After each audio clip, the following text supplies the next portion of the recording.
प्रभु जी राधे राधे, सबको राधे राधे। आप सभी अच्छे होंगे, स्वस्थ होंगे, खुश होंगे।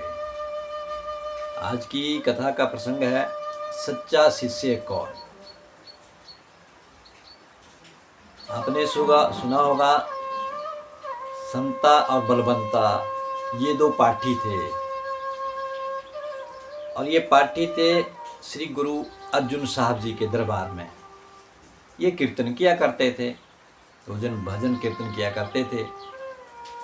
तो एक बार संता और बलवंता दोनों को थोड़ा अभिमान हो गया, अहंकार आ गया कि जितनी भी ये संगत दरबार में आती है, जो कीर्तन सुनने के लिए आती है, वो सब हमारी बदौलत आती है।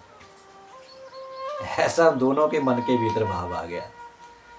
तो जो हम कीर्तन करते हैं, जो हम भजन करते हैं, इसकी बदौलत ही जितनी भी संगत यहाँ पे आ रही है, जो सैकड़ों के हिसाब से वहाँ गुरु अर्जुन देव जी के दरबार में पहुँचती है, वो सारी की सारी जो है वो हमारे बलबूते पे पहुँचती है। ये अहंकार हो गया।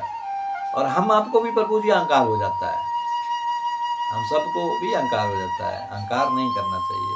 अगर मैं कहूँ कि मैं कथा करने वाला हूँ और मेरी कथा के बदौलत ही सब यहाँ पर कथा सुनने के लिए आ रहे हैं, तो वही मेरा अभिमान है। मेरे बदौलत नहीं आ रहे हैं, वो उस प्रभु के भजन, उस प्रभु के कीर्तन, उस प्रभु की कथा के प्रति वो वहाँ पर आ रहे हैं। उस प्रभु के नाम के द्वारा वो यहाँ तक कथा में पहुँचते हैं। मेरी बदौलत नहीं पहुँचने वाले हैं, या कोई कहे कि वो कीर्तन मंडली वालों की बदौलत वो सत्संग वहाँ पर पहुँच गया, ये भाव मन के भीतर नहीं आना। उस खींचने वाला तो मेरा प्रभु है, कान्हा है, वो हम आप सबको खींच कर लेके आता है, वही बुलाता है, वही। अब मैं कहूँ कि मैं कथा करने, मेरी क्या हैसियत, मैं कथा कर सकूँ? अरे करवाने वाला वो बैठा है, करने वाला वो बैठा है, सुनने वाला वो बैठा है, सुनाने वाला वो बैठा है। लेकिन आज संता बलवंता को थोड़ा अभिमान हो गया कि जो कुछ भी हो रहा है, कीर्तन हम करते हैं, भजन करते हैं, इसकी बदौलत सभी संगत आती है। ऐसा भाव मन के भीतर आ गया। अब संता बलवंता के घर में एक बिटिया थी। बिटिया जवान होगी, विवाह की योग्य हो गई। तो विवाह के योग्य बिटिया होगी तो चिंता तो माता पिता को होती है, धन का आगमन कहाँ से होगा, धन कहाँ से आएगा, विवाह के लिए खर्चा कैसे होगा पूरा।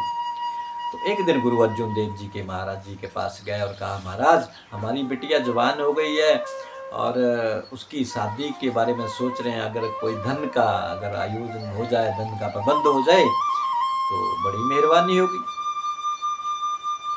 अर्जुन देव जी ने कहा ठीक है, बहुत अच्छी बात है। तो 200-400 रुपये अर्जुन देव जी ने, उसमें कहाँ इतना धन हुआ करता था, जो संगत सुनने आती थी उनके पास भी कहाँ धन हुआ करता था। कोई बड़ा धन दौलत वाला होगा, धन वाला होगा, वो कहीं दे देता थोड़ा बहुत पैसा।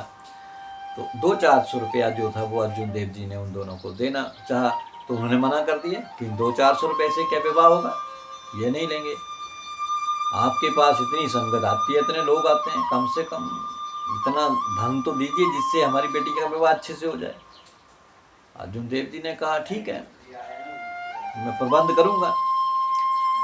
अब ऐसे कैसे करके करते 1 महीना हो गया, तो फिर संता और बलवंता गुरु जी के पास गए कि महाराज कुछ धन का आयोजन हुआ।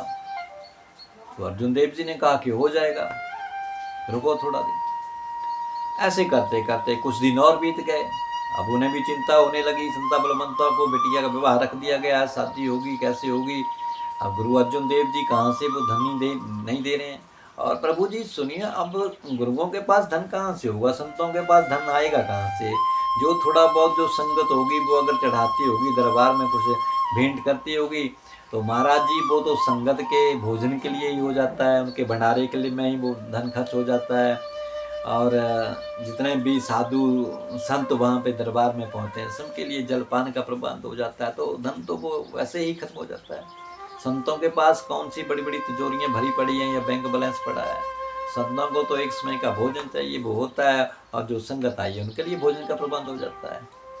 ऐसे करते करते प्रभु जी 1 महीना और बीत गया और संता बलवंता फिर गुरु जी के पास गए और कहा, महाराज जी आपने अभी हमारा धन का इंतजाम नहीं किया, बिटिया की शादी नज़दीक में आने वाली है।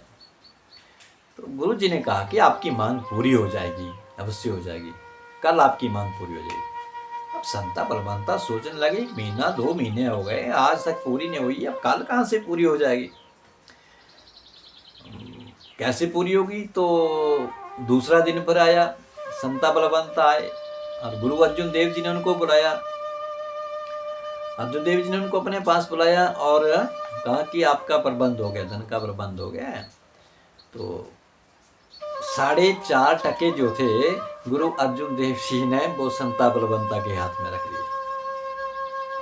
अब संता बलवंता तो ये सोचे हैं कि गुरु महाराज जी की संगत तो कहाँ के कंधार तक फैली हुई है। अगर सबसे 1-1 टका भी उन्होंने इकट्ठा किया होता तो ना जाने हजारों रुपए इकट्ठा हो जाता। लेकिन क्या संत कभी मांगते हैं? किसी नहीं मांगते हैं। वो तो प्रभु के भजन में कितने में लगने वाले हैं, वो कहीं से मांगने वाले नहीं है प्रभु जी।